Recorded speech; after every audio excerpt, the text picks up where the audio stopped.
Wassalamu ala rasulillah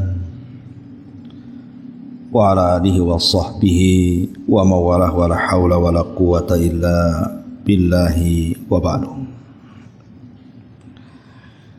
Lanjutkan kajian kita membahas kitab Qawaidul Arba' dan kita masuk pada qawaid yang ke-3 ya. Kemarin kita sudah membahas kaidah yang kedua, sekarang kita masuk pada kaidah yang ketiga.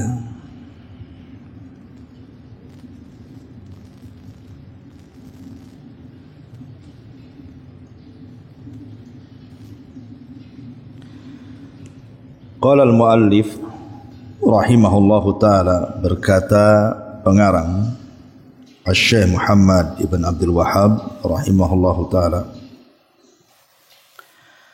wal qa'idatu as-salisatu, dan kaidah yang ketiga,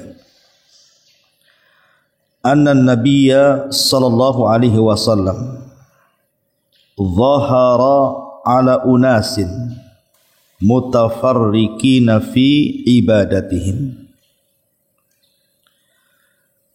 bahwasannya Nabi sallallahu alaihi wasallam diutus kepada manusia yang bermacam-macam cara peribadatan mereka. Minhum, di antara mereka, man ya'budul malaikata, ada yang menyembah para malaikat. Wa minhum man ya'budul anbiya'a was salihin, ada di antara mereka yang menyembah para nabi dan orang-orang saleh. Wa minhum man ya'budul ashjara wal ahjara, dan di antara mereka ada yang menyembah pepohonan dan bebatuan. Wa minhum man ya'budu syamsa wal qamara, dan di antara mereka ada yang menyembah matahari dan bulan. Wa qatalahum Rasulullah sallallahu alaihi wasallam, tapi Rasul tetap memerangi mereka. Walam yufarriq bainahum, dan tidak membeda-bedakan di antara mereka. Wad dalilu qauluhu ta'ala, dan dalilnya adalah firman Allah azza wa jalla, wa qatiluhum hatta la takuna fitnah wa yakuna ad-dinu kulluhu lillah. Perangilah mereka orang-orang musyrik supaya tidak tegak lagi fitnah dan ketaatan hanya milik Allah secara keseluruhan. Wad dalilu syamsi wal qamari, dan dalil tentang larangan menyembah matahari dan bulan, qauluhu ta'ala, firman Allah azza wa jalla, wa min ayatihi al-lailu wan nahar wasyamsu wal qamar la tasjuduna lisyamsi wala lilqamari wasjudu lillahi alladhi khalaqahunna in kuntum iyyahu ta'budun. Dan dari tanda-tanda kuasa Allah adanya malam dan siang, adanya matahari dan bulan, maka jangan sujud kepada matahari, jangan pula sujud kepada bulan, tapi sujudlah kepada Allah yang menciptakan itu semua jika kalian memang benar-benar beribadah kepada Allah. Wa dalilul malaikati qauluhu ta'ala, dan dalil larangan tidak boleh menyembah malaikat, firman Allah azza wa jalla, wa la ya'murakum an tattakhidul malaikata wan nabiyyina arbaba, dan Allah tidak pernah merintahkan kalian untuk mengambil para malaikat dan para nabi sebagai Tuhan selain daripada Allah. Wa dalilul anbiya'i qauluhu ta'ala, dan dalil larangan menyembah para nabi, firman Allah azza wa jalla, wa idh qala Allahu ya Isa ibn Maryam, dan ingatlah ketika Allah berkata, wahai Isa ibn Maryam, a anta qulta lin nasi ittakhiduni wa ummi ilahaini min dunillah, apakah engkau bicara dengan manusia agar mengambil aku dan ibuku sebagai Tuhan selain daripada Allah? Qala, maka Isa mengatakan, subhanak, maha suci engkau ya Rabb, ma yakunu li an aqula ma laysa li bihaqqin in kuntu qultuhu faqad alimta. Maha suci Engkau ya Rabb, tidak mungkin aku mengatakan sesuatu yang tidak benar, karena jika aku mengatakan Engkau pasti tahu. Ta'lamu ma fi nafsi, Engkau tahu apa yang ada dalam jiwaku, wala a'lamu ma fi nafsik, dan aku tidak tahu apa yang ada pada dirimu. Innaka anta 'allamul ghuyub, karena Engkau zat yang Maha mengetahui tentang kegaiban. Wa dalilus salihin, adapun dalil larangan menyembah orang-orang saleh. Qauluhu ta'ala, firman Allah azza wa jalla, ulaika alladzina yad'una yabtaghuna ila rabbihimul wasilata ayyuhum aqrab wa yarjuna rahmatahu wa yakhafuna 'adzabah. Mereka orang-orang yang diseru selain daripada Allah itu, mereka sendiri mencari jalan kepada Rabb mereka, sebuah wasilah. Mana di antara mereka yang bisa dekat dengan Allah dan mengharap rahmatnya dan takut akan azabnya. Wa dalilul asjari wal ahjar, qauluhu ta'ala, dan dalil larangan menyembah pohon dan juga bebatuan, firman Allah azza wa jal, afara'aitumul lata wal uzza wa manata tsalitsatal ukhra. Bagaimana pendapat kalian tentang patung Lata, Uzza, dan yang ketiganya Manat? Kemudian hadis Abi Waqid Al-Laitsi radhiyallahu anhu, dia mengatakan, kharajna ma'an Nabi sallallahu alaihi wasallam ila Hunainin wa nahnu hudatsau ahdi bi kufrin. Kami keluar bersama Nabi menuju perang Hunain, dan kami baru saja selamat dari kekufuran, artinya baru masuk Islam. Walil musyrikina sidrah, dan orang-orang musyrik itu punya pohon bidara. Yaqufuna indaha, mereka i'tikaf di pohon itu. Wa yanutuna biha aslihatau, mereka menggantungkan pedang-pedang mereka di pohon itu. Yuqalu laha, dikatakan namanya Zata Anwat, namanya Zatu Anwat, tempat pohon gantungan pedang itu. Famararna bisidratin, maka kami lewat dengan sebuah pohon bidara itu. Fakulna, dan kami katakan, ya Rasulullah, ij'al lana Zata Anwatin kama lahum Zatu Anwat. Wahai Rasul, jadikan untuk kami gantungan pedang sebagaimana mereka memiliki tempat gantungan pedang. Baik. Kaidah yang ketiga ini, ikhwan, apa maksudnya Asy-Syaikh membuat kaidah yang ketiga ini? Jadi Syekh ingin menjelaskan kepada kita bahwa Nabi SAW tidak pernah membedakan siapapun dari umatnya ketika mereka menyembah selain daripada Allah Subhanahu wa taala, maka tetap mereka dikatakan musyrik. Dan Allah juga tidak membeda-bedakan apakah yang melakukan kesyirikan itu orang biasa ataukah yang melakukan kesyirikan itu seorang nabi. Walaupun tidak mungkin, mustahil seorang nabi melakukan kesyirikan. Andai kata seorang nabi itu menyembah kepada selain Allah, maka tetap dia bisa musyrik.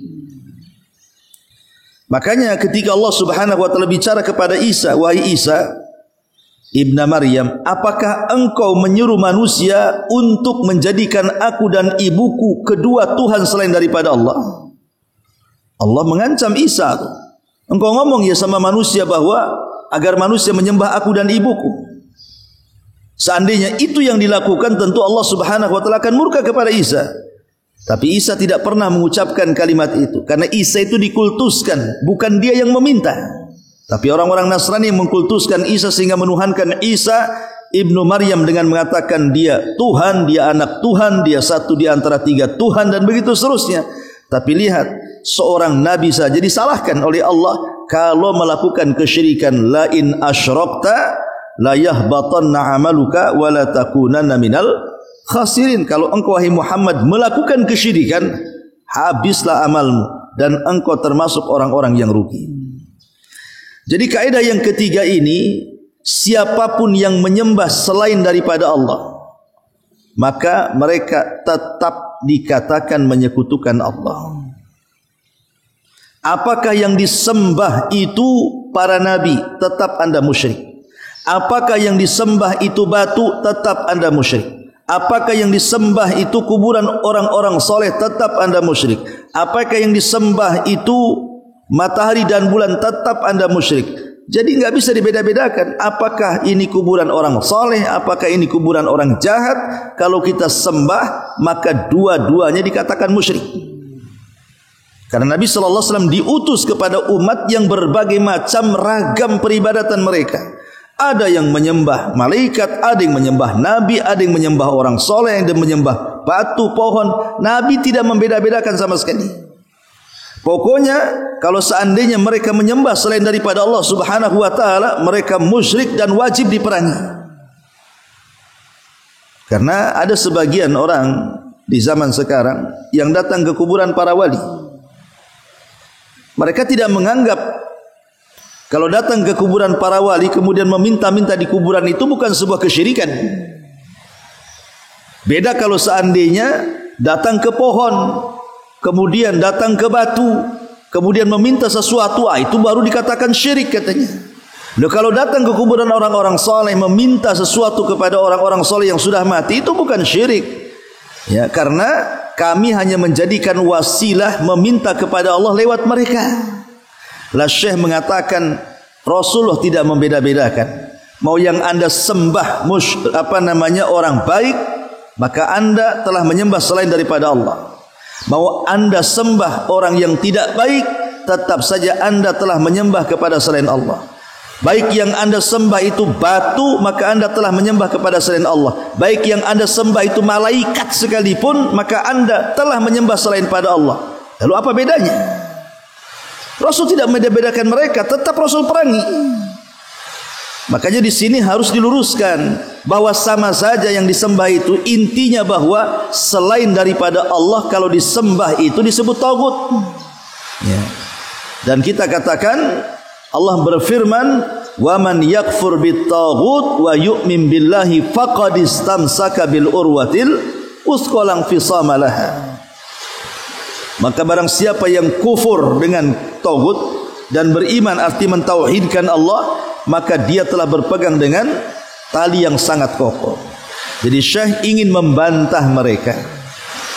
Orang-orang yang datang ke kuburan orang-orang saleh, mengkultuskan kuburan itu, apalagi sekarang sudah banyak terbongkar kan isu-isu kuburan-kuburan yang sebenarnya tidak ada orangnya, tetapi kemudian dikatakan bahwa ada wali fulan dikubur di sini, padahal tidak ada orangnya di situ. Hanya untuk dibisniskan saja tuh. Karena orang-orang awam yang tidak paham tauhid, yang mereka sudah terdoktrin dengan doktrin-doktrin kesyirikan, mereka datang ke kuburan itu kemudian bersedekah di situ. Sehingga kemudian yang membuat kubur itu berkarung-karung dia dapat duit itu. Nah, ini apa maksudnya? Maka saya ingin mengatakan, loh, Rasul tidak membeda-bedakan manusia. Siapapun yang anda sembah selain daripada Allah, mau nabi, mau malaikat, mau orang soleh, tetap anda menyembah selain Allah. Kesyirikan itu namanya. Ya, karena supaya lurus akidah kita. Bukan berarti orang yang menyembah pohon batu baru dikatakan musyrik. Kalau orang datang ke kuburan orang soleh kemudian meminta-minta di sana, itu bukan musyrik. Enggak gitu. Rasul tidak membeda-bedakan. Ya, karena Rasul diutus itu kepada kaum, ada yang menyembah malaikat. Malaikat makhluk yang mulia. Ada yang menyembah nabi, nabi makhluk yang mulia. Ada yang menyembah orang-orang soleh. Di zaman Nabi sudah ada. Tapi Nabi tidak membeda-bedakan mereka. Tetap Rasul perangi. Karena mereka dianggap telah menyekutukan Allah Subhanahu wa ta'ala. Lah dalilnya banyak.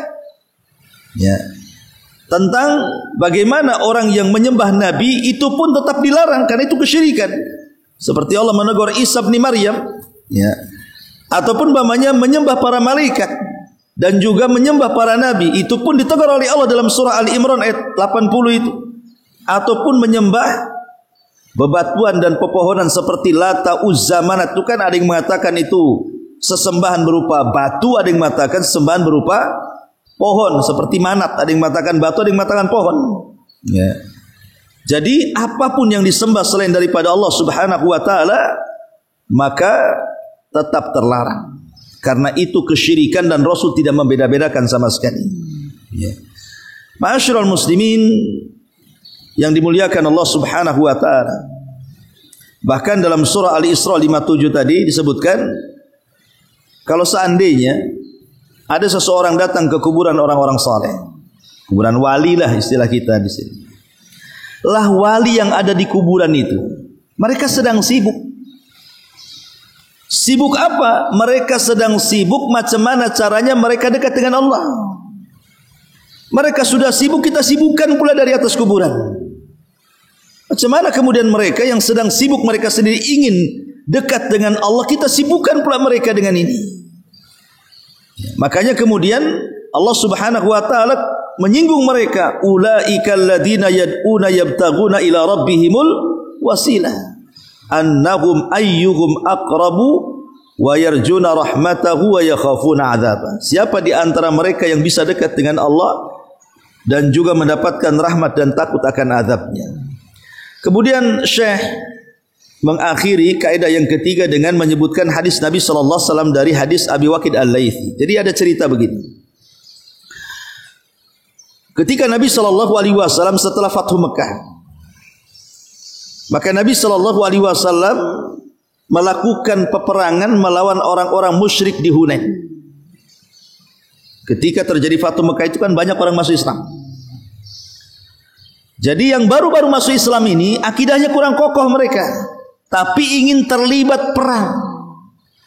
Akhirnya yang baru masuk Islam itu yang terlibat dalam peperangan hampir 2.000 orang. Jadi dari sekian ribu itu yang sudah lama masuk Islam ditambah dengan 2.000 yang baru masuk Islam, ikut masuk dalam pertempuran. Jadi di perjalanan dari Mekah ke Hunain itu, rupanya mereka lewat di sebuah pohon yang pernah dikeramatkan oleh mereka di zaman jahiliyah. Mereka kadang-kadang datang ke pohon itu iktikaf semalaman di situ. Terkadang kalau mereka hendak perang melawan kabilah yang lain, mereka gantungkan dulu pedang di situ. Kemudian setelah itu mereka perang dan mereka mengalami kemenangan.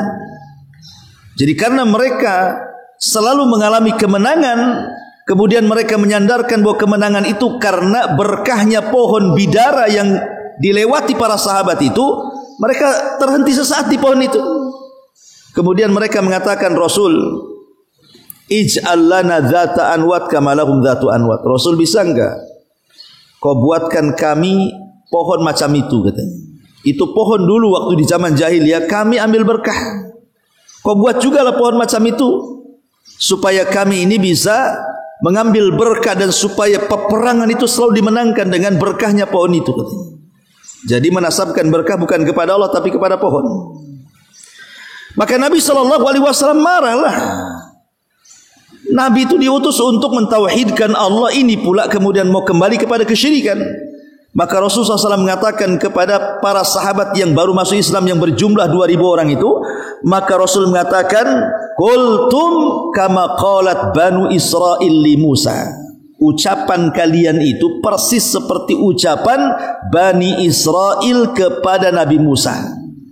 Ij'al lana ilahan kama lahum alihah. Jadikan Tuhan-Tuhan yang banyak untuk kami sebagaimana mereka orang-orang musyrik itu banyak Tuhan, katanya. Di sini Nabi SAW hendak menyamakan dari segi ucapan. Ketika sahabat mengatakan, ya Rasul, jadikan untuk kami sebuah pohon supaya kami bisa menggantungkan pedang dan pedangnya mendapatkan berkah dari pohon itu dan supaya kami menang dalam peperangan. Rasul mengatakan, ucapan kalian, berarti yang disamakan ini ucapan di sini. Jadi sahabat mengucap, ya Allah, ya Rasulullah, jadikan sebuah pohon untuk menggantungkan pedang-pedang kami dan meminta berkah. Lah Bani Israel kepada Musa juga sama. Jadi ceritanya ketika Fir'aun itu berhasil menyeberangkan Bani Israel dari kejaran Fir'aun. Jadi Nabi Musa membawa Bani Israel dari Mesir, kemudian berhasil menyeberangkan sampai ke pinggir lautan. Kemudian Fir'aun menyusul, ketika pas di tengah lautan Fir'aun ditenggelamkan. Lah Nabi Musa alaihissalam dan Bani Israel melanjutkan perjalanan ke tanah perjanjian. Di tengah jalan mereka melewati sebuah kampung. Yang kampung itu mereka menyembah patung-patung anak-anak sapi. Ya. Sehingga mereka itu teringat dengan sesembahan di waktu jahiliyah. Sebelum mereka beriman kepada Musa, mereka juga sama melakukan itu, menyembah patung-patung anak sapi itu. Tapi ketika Nabi Musa datang, kemudian Nabi Musa menegakkan tauhid bahwa sesembahan kalian batil, tidak benar. Kemudian mereka pun mentauhidkan Allah Azza wa Jalla. Lah ketika melihat berhala-berhala itu terkenang di masa dulu, kemudian mereka mengatakan, ya Musa ij'al lana ilahan kamalahum alihah. Wahai Musa, jadikanlah untuk kami itu Tuhan-Tuhan seperti mereka. Maka Rasul ingin menyamakan ucapan ini dengan ucapan para sahabat yang meminta dijadikan pohon bidara untuk dijadikan gantungan pedang supaya dapat berkah. Ya tentu hukumnya beda. Kalau ucapan para sahabat kepada Rasul, ya Rasul, jadikan untuk kami gantungan-gantungan pedang di pohon bidara supaya kami tabaruk mengambil berkah, ini tidak sampai syirkul akbar, ini syirkul asghar namanya. Karena mereka meyakini tetap Allah yang memberikan kemenangan dalam perang, cuman lewat sebab pohon itu kemenangan didapati, mencari berkah. Jadi sahabat itu hanya menjadikan sebab saja. Tetapi Bani Israel yang ngomong kepada Nabi Musa ini bukan mengambil sebab, tapi menjadikan Tuhan selain daripada Allah. Jadi ucapan Bani Israel kepada Musa itu sudah masuk dalam kategori syirkul akbar namanya. Tapi ucapan para sahabat kepada Rasul tidak sampai syirkul akbar, itu hanya syirkul asghar saja, syirik kecil saja. Tapi dua-duanya kesyirikan.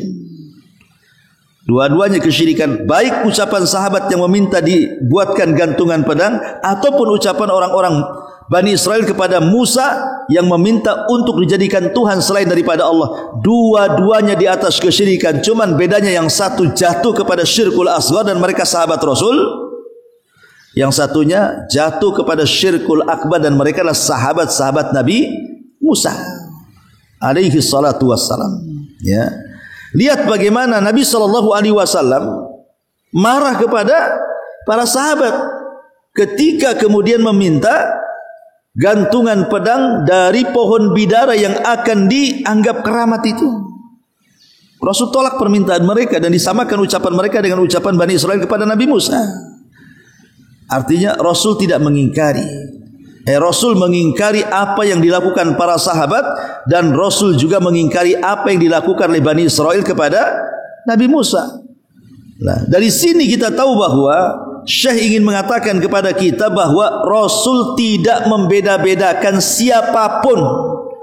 Pokoknya kalau dia menyembah kepada selain Allah, berarti dia di atas kesyirikan.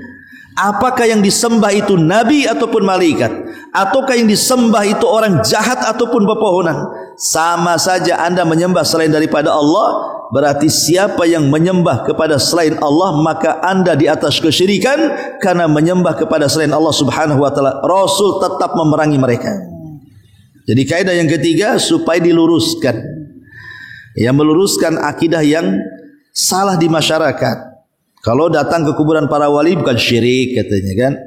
Tapi kalau datang ke lembah-lembah, ke bukit-bukit, ke batu-batu meminta, itu baru syirik katanya. Oh, tidak bisa. Rasul tidak membeda-bedakan. Anda menyembah orang soleh, ya syirik juga karena menyembah kepada selain Allah.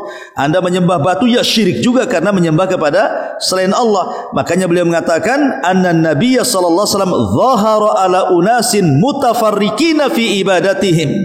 Bahwa Rasul itulah diutus kepada umat yang berbagai macam peribadatan mereka. Tetapi walam yufarriq bainahum, Rasul tidak membeda-bedakan mereka.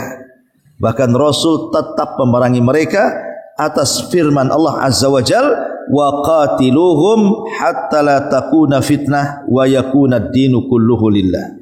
Perangi mereka sampai tidak ada kesyirikan di permukaan bumi dan ketaatan seluruhnya hanya milik Allah Subhanahu wa ta'ala. Wallahu alam. Satu kaidah saja ini yang bisa sampaikan. Subhanaka wa bihamdika asyhadu an la ilaha illa anta astaghfiruka wa atubu ilaik.